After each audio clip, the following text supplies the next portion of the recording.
Hello ladies, and welcome to Mahogany Mamas. The topic of discussion for today is postpartum depression. Postpartum depression is one of the most common medical conditions associated with pregnancy. It is often underdiagnosed and left untreated. Approximately 13% of women in the United States experience postpartum depression after giving birth. The CDC reports that around 1 in 8 women with a live birth have symptoms of postpartum depression. However, 29 to 44% of black women in the country experience symptoms, but they never get diagnosed or treatment. And you may ask why? Why don't these ladies get treatment? For one, because of stereotypes within the black community.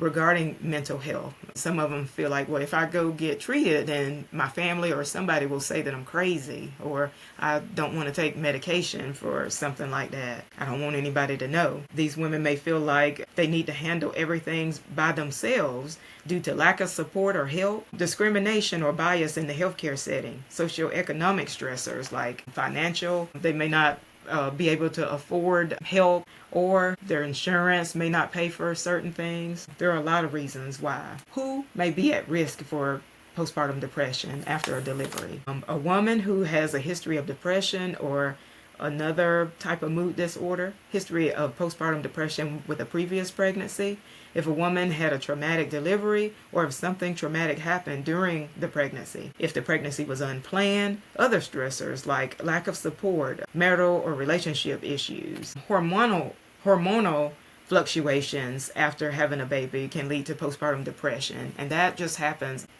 just going to happen after having a baby. These might be nursing, so your estrogen, progesterone levels are fluctuating. So things like that can cause a woman to have postpartum depression. And sometimes when this happens, the partner or the spouse just doesn't understand what's going on. He may say, why is she depressed? I mean, she just had a beautiful baby. But it's not that simple. So there are a lot of reasons why the lady may be experiencing this. Some signs and symptoms of postpartum depression: persistent sadness, being fine one minute and then crying the next, and she is not able to explain what's going on. Lack of pleasure in hobbies and activities, withdrawing from others, especially family and friends.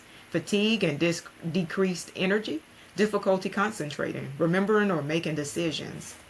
Difficulty sleeping, trouble bonding or forming an emotional attachment with the baby, suicidal thoughts, inability to care for herself and or the baby. And postpartum depression is very different than postpartum blues. Postpartum blues is temporary. It may show up a few days after a woman has a baby, may last for about a week or so, and then it goes away. But postpartum depression can last into years. It can last up until 6 to 7 years after a woman has had a baby, especially if she hasn't sought help and has been left untreated. Black women will suffer in silence sometimes in fear that the baby and their other children will be taken away.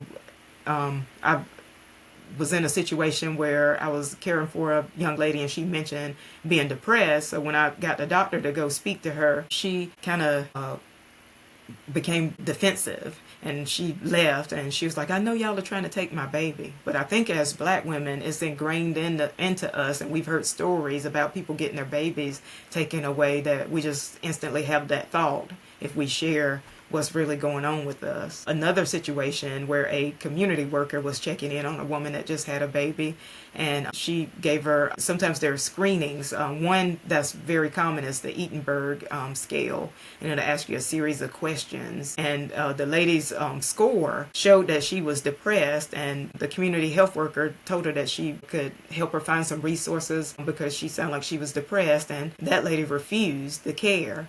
But then her baby ended up getting taken away, and when she saw the community worker again, she told her, she said, the next time when I went to see a doctor or something, I lied. She said, I changed my answers. She tweaked her answers. She didn't tell the truth, and she knew that the score would determine whether she was depressed or not. So she tweaked her answers and got like a perfect score, and the community worker said that she saw that, I guess, in her chart. And but the lady ended up her baby getting taken away just because of something that had happened. So there are screenings, but you have to be truthful, just so people will be aware that something is going on with you and that you do need help. I'll share with my testimony. I had postpartum depression after having my son 4 years ago, and it was very hard. For one thing, my husband, when I was 6 months pregnant, my husband started to have a health condition. And after we got discharged from the hospital, the baby and I, incident happened again with my husband. So I ended up going from just having a baby, being a patient, to flipping to going into nurse mode and having to kind of care for him, take care of the baby, because the incident happened at home. And thankfully my mom was there to help, but I don't know what I would have did if she wasn't here. But still, I didn't get time to process having a baby, now changing and going from just being a married couple to a mom and a husband and taking care of a baby. I didn't get time to process anything. I had to switch back into being a nurse again, and that really, really messed with me. But I became very protective, and I would push people away. I know family and friends were calling, wanting to come by to visit and check on me and the baby, and I would always say no.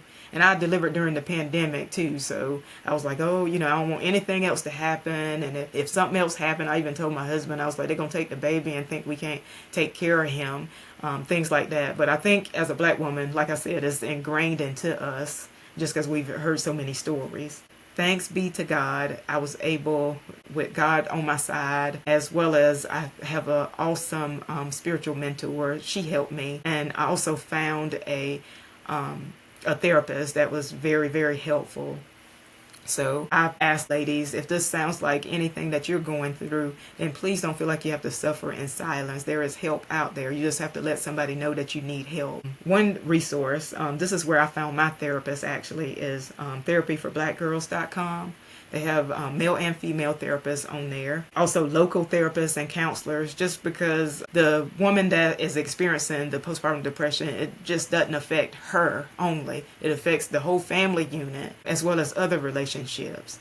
So ladies, I hope these tips and this discussion has been very helpful to you. I want to thank you for listening to Mahogany Mamas, and I hope you have a great day. Take care. Bye-bye.